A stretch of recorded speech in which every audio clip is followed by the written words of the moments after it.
A paz do Senhor em Cristo Jesus. Domingo pela manhã, vamos estudar o assunto comprometidos com a palavra de Deus, é a lição número 8. E teremos os textos bíblicos de 2 Timóteo, capítulo 2, versículo 14 e 19, e 2 Pedro, capítulo 1, versículo 20 e 21, como leitura bíblica em classe. Alguns tópicos: a autoridade da Bíblia, primeiro tópico; o zelo pela doutrina, segundo tópico; e o terceiro tópico, cuidado quanto aos modismos. Já nesse primeiro tópico, nosso comentarista ele vai nos dizer: nós herdamos dos reformadores do século XVI o conhecido sola escritura, somente a escritura, um dos 5 pilares da reforma protestante. E aqui eu quero citar esses pilares que, acredito eu, de suma importância para nós. A teologia da Assembleia de Deus se harmoniza com os princípios básicos da reforma. O pilar sola escritura, somente a escritura, significa que a Bíblia é a única regra de fé e prática para a vida cristã. E é por meio dela que podemos conhecer a Deus e entender a sua vontade, como podemos comprovar segundo Timóteo capítulo 3, versículo 14 e 17. Sola fide, somente a fé. A justificação dos nossos pecados só é possível por meio da fé. E não é a fé mais que as obras. Não existe nenhuma obra que possamos fazer para conquistá-la ou merecê-la. Romanos 3, 28. Sola gratia, somente a graça. A salvação é gratuita e é oferecida por Deus por meio de Jesus Cristo. E não podemos de nós mesmos. Romanos 3, 24. Sola Christus, somente Cristo, o Senhor Jesus Cristo, é o único Salvador do mundo. A salvação só é possível por meio dele. Jesus Cristo é o único que pode interceder pela humanidade. João capítulo 14, versículo 6. E finalmente, só lhe deu glória. Somente a Deus a glória. Deus não divide sua glória. Isaías capítulo 42 e versículo 8. Então esses são os pilares. E neste primeiro tópico aqui é citado-se lá, ou melhor, o pilar sola escritura, somente as escrituras. No nosso segundo tópico, quando fala do zelo pela doutrina, o nosso comentarista ele nos vai lembrar uma vez mais sobre a nossa declaração de fé. Tenho dito que este livro é mais que um livro, é um documento da Assembleia de Deus para alicerçarmos a nossa fé. E aqui ele vai dizer que a nossa confissão de fé é a Bíblia. E ele fala: nossa confissão de fé não é de autoria particular, pois expressa o pensamento e a vida da igreja. Sobre este assunto eu quero aqui fazer essa ressalva. A palavra de Deus e a visão assembleana, a declaração de fé e a Bíblia.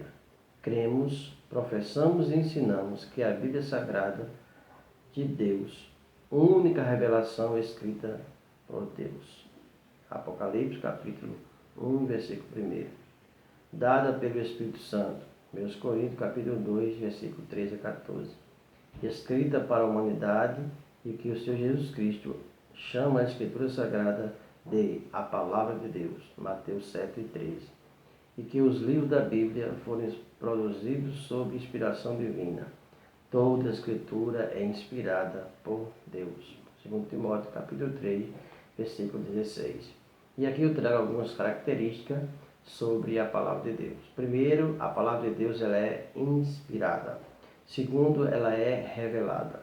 Terceiro, ela é inerrante. Quarta, ela é infalível. E quinto, ela é completa. Então, sobre esse aspecto, nós temos a plena convicção de que a Bíblia é a Palavra de Deus. E sobre este assunto da Palavra de Deus, eu quero citar aqui um ensinamento do próprio apóstolo Paulo. É interessante notar que ele vai nos ensinar sobre este assunto quando escreveu ao seu filho Timóteo. No nosso comentário, ele vai nos mostrar aqui, quando fala sobre o cuidado quanto aos modismos, ele vai falar exatamente sobre procurar apresentar-te a Deus aprovado. E vai dizer, como obreiro que não tem de que se vergonhar. E acrescenta, que maneja bem a palavra da verdade. E o que é interessante é que o verbo grego para manejar bem é ototomeo, literalmente cortar reto. Isso aqui é interessante, irmão, porque quando nós vamos estudar sobre a vida de Paulo, nós descobrimos que ele confeccionava tendas. E o indivíduo que trabalha com esse material, ele tem que fazer um corte bem retilíneo, bem certinho. Por isso que ele nos traz esse ensinamento, que maneja bem a palavra da verdade. E o verbo grego para manejar bem significa literalmente cortar reto. Então é importante ver que o homem que tem o trabalho de fazer tendas tinha a segurança de dizer e falar o que é cortar em linha reta. Por isso que ele nos traz essa informação que maneja bem a palavra da verdade. Quando ele ensinava ao seu filho Timóteo, ele escrevendo ao seu filho, ele diz, persiste em ler, ensinar, exaltar até que eu vá. Está lá em 1 Timóteo capítulo 4, versículo 13. Com essas palavras, o apóstolo mostra o caminho pedagógico para o jovem pastor no exercício da educação religiosa através dessas 4 palavras. Quais são as palavras? Persistir, ler, exaltar e ensinar. Quando vamos estudar essas palavras, nós vemos que a palavra persistir no grego é proserte. O tempo presente do verbo pede uma ação contínua, traduzida como aplica-te. Era isso que Paulo estava dizendo para o seu filho, que ele deveria aplicar-se cada vez mais neste livro maravilhoso. Ele fala também de ler. O verbo grego anognaxei, leitura, usado como verbo, implica numa sábia escolha de passagem a serem lida. Leitura audível, o poder de expor corretamente. Era isso que Paulo ensinava para o seu filho, para que ele escolhesse textos sabiamente escolhidos e que houvesse essa exposição corretamente para aqueles que ouviram. E ele também usa o verbo exortar, que no grego é paraklesei, exortar, encorajamento, da mesma raiz consolar. E finalmente ensinar, que no grego é didakalia, ensino ou doutrina.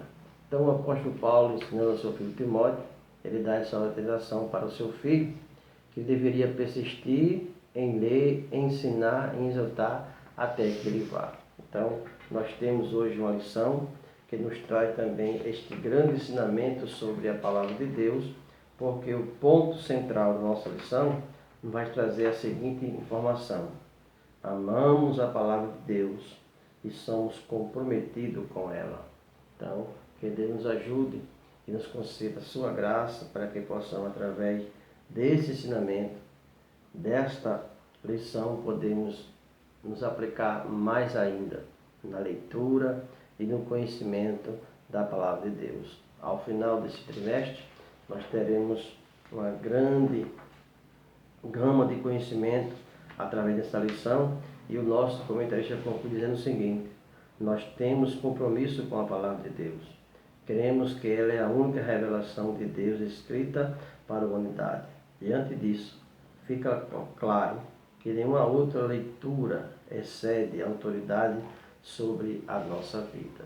Então, que a Bíblia realmente possa ser esta garantia e esta firmeza para que você possamos estar na presença de Deus, estudando ou mesmo ensinando, para que outros possam chegar ao conhecimento pleno de um Deus maravilhoso que pode fazer muito mais do que pedimos e pensamos. Que nós possamos, ao final desta aula, desses tópicos, possamos estar firmes na palavra de Deus. O compromisso com a palavra de Deus é uma das maiores preocupações com o movimento. Para nós a Bíblia é inspirada, é inerrante em toda a sua dimensão. E por isso é a única regra de fé e prática para a vida cristã. Então, diante disso, só temos que agradecer a Deus por mais uma lição e por mais um ensinamento, para que possamos assim estar na presença de Deus. Eu disse há pouco que ela era inerrante, e o Salmo 19, versículo 8 e 9, nos afirma categoricamente que ela é inerrante. Olha o que diz o salmista: os preceitos do Senhor são retos e alegram o coração. O mandamento do Senhor é puro, ilumina os olhos. O temor do Senhor é límpido e permanece para sempre. Os juízos do Senhor são verdadeiros e todos igualmente justos. Que Deus nos abençoe, nos conceda a sua graça. Uma boa aula para todos e até a próxima, em nome de Jesus.